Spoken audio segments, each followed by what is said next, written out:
Okay, a little bit of documentation.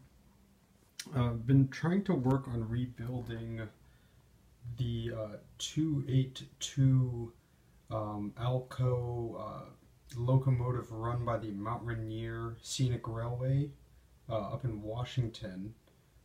Got interested in doing this after I took their cider train last year. It's a very fun ride, very good drinks and food as well. Um, but nobody makes a model of this in HO in anything but brass, and the brass is like $800. So there's no way in hell I'm spending $800 on doing something like that, especially when you have access to a 3D printer, um, as well as some design software. So the basic idea is there's kind of going to be a base with, I don't know, you probably can't see that very well. A base with a motor mount, and everything on my desk is now falling over. And then the actual locomotive shell.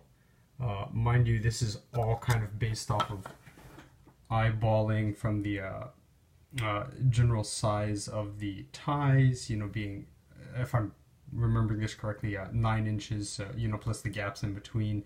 So it's all kind of based off of that, and then tweaked based on a few other older HO scale locomotive models that I have. So the first iteration went okay. That was just to kind of get a sense of how everything was going to sit on there, kind of like that.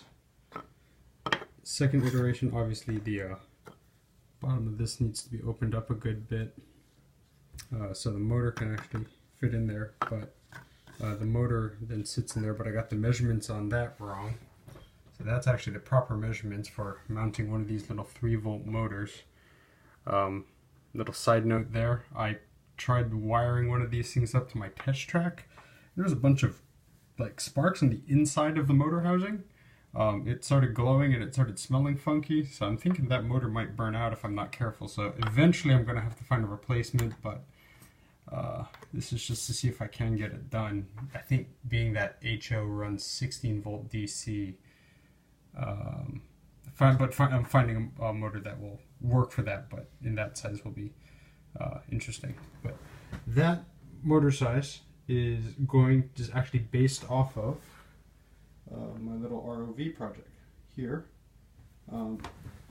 which is takes a little Sony action cam. This is the ballast that kind of sits up in there.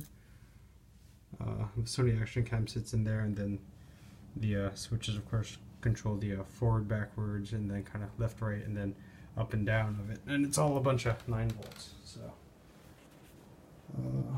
hopefully I'll find some time to print out the new base that I had to modify this evening, and we'll print that out tomorrow and see if I can't get everything kind of tweaked in and get it to do a performance run. Quick, I guess, bit of major changes. Let's suppress that feature, go to home. This is now, of course, significantly slimmed down, so this actually fits right in between the like approximately 16 millimeters on HO. So it's now down to, if I can get that to focus, 14. But yeah, that's it for this video, and hopefully I will have another update very soon.